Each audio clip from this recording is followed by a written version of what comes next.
Merci, salam alaikum. Vous m'entendez? Oh oui, oui, c'est clair. Oui. D'abord, je tiens tout d'abord à féliciter tous les membres qui ont contribué à la tenue ainsi qu'à la réussite de ce colloque. Je salue le comité scientifique et le comité d'organisation pour la tâche fastidieuse qu'ils ont entrepris depuis le début. Donc, sans plus tarder, ma communication porte sur maîtriser les langues de spécialité en ligne, stratégie éclairée pour un enseignement d'excellence, cas de l'École supérieure de comptabilité et de finances Constantine.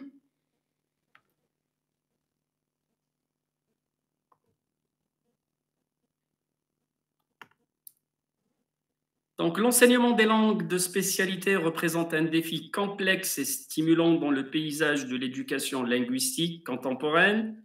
Contrairement à l'enseignement des langues générales qui se concentre souvent sur les compétences de communication de base, l'enseignement des langues de spécialité exige une approche plus ciblée et spécialisée.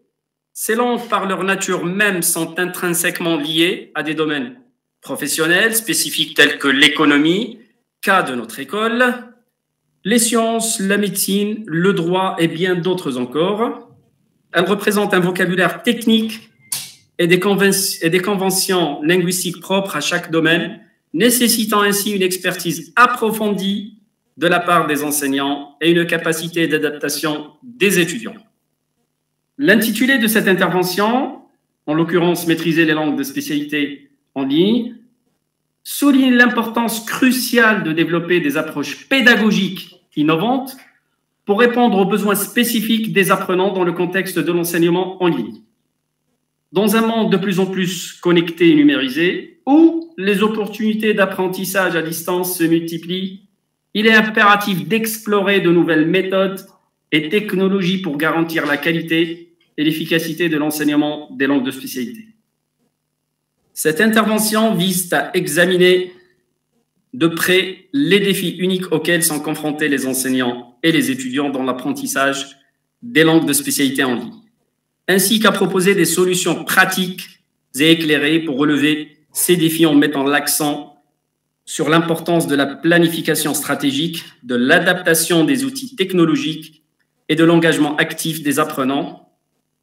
Nous explorerons comment il est possible de créer des environnements d'apprentissage dynamiques et stimulants qui favorisent la maîtrise des langues de spécialité. Donc, je passe directement au point numéro 2, ce sont les défis de l'enseignement des langues de spécialité.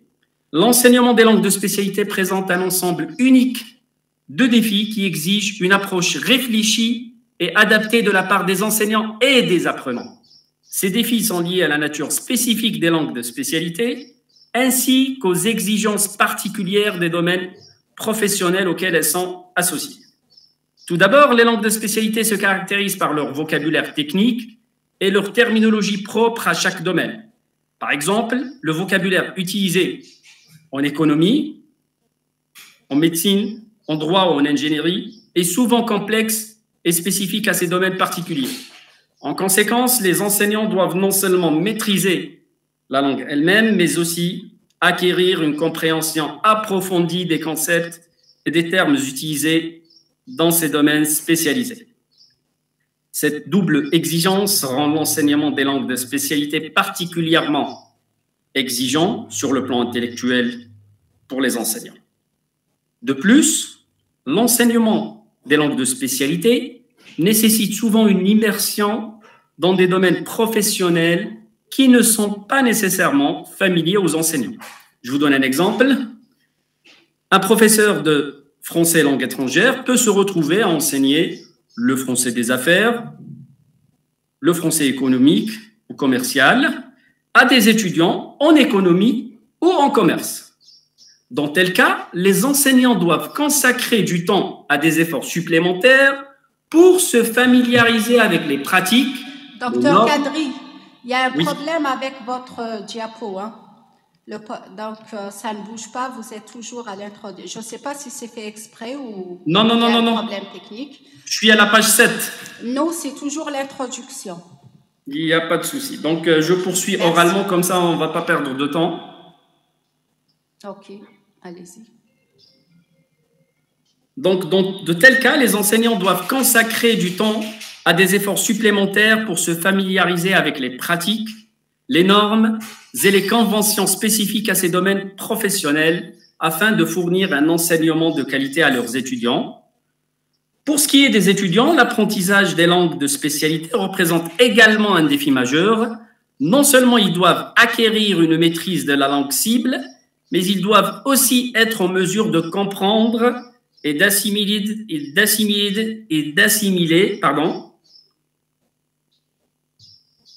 des concepts complexes dans un domaine professionnel spécifique. Par exemple, un étudiant en médecine apprenant le langage médical en anglais doit non seulement comprendre les termes et les expressions techniques, mais aussi être capable de les utiliser correctement dans des contextes cliniques. En outre, les étudiants doivent souvent jongler avec l'apprentissage des langues de spécialité en parallèle avec leurs études dans leur domaine principal. Cela peut entraîner des contraintes de temps et des exigences supplémentaires en termes d'organisation et de gestion du temps pour les étudiants.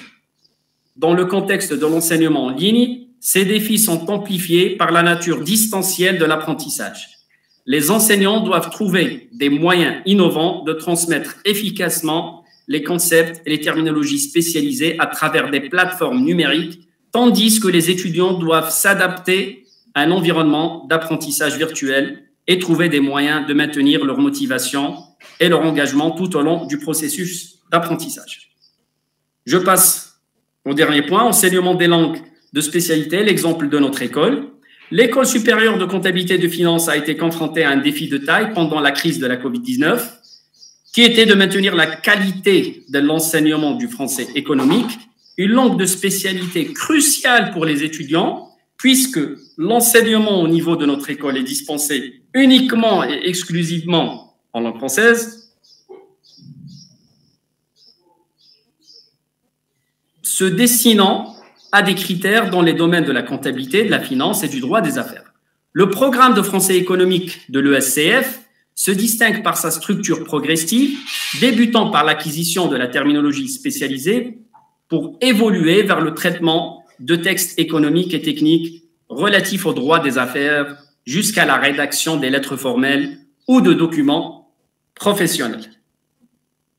En conclusion, l'exemple de l'ESCF illustre comment l'enseignement des langues de spécialité peut être adapté avec succès au contexte en ligne, tout en préservant la qualité et la pertinence de l'enseignement.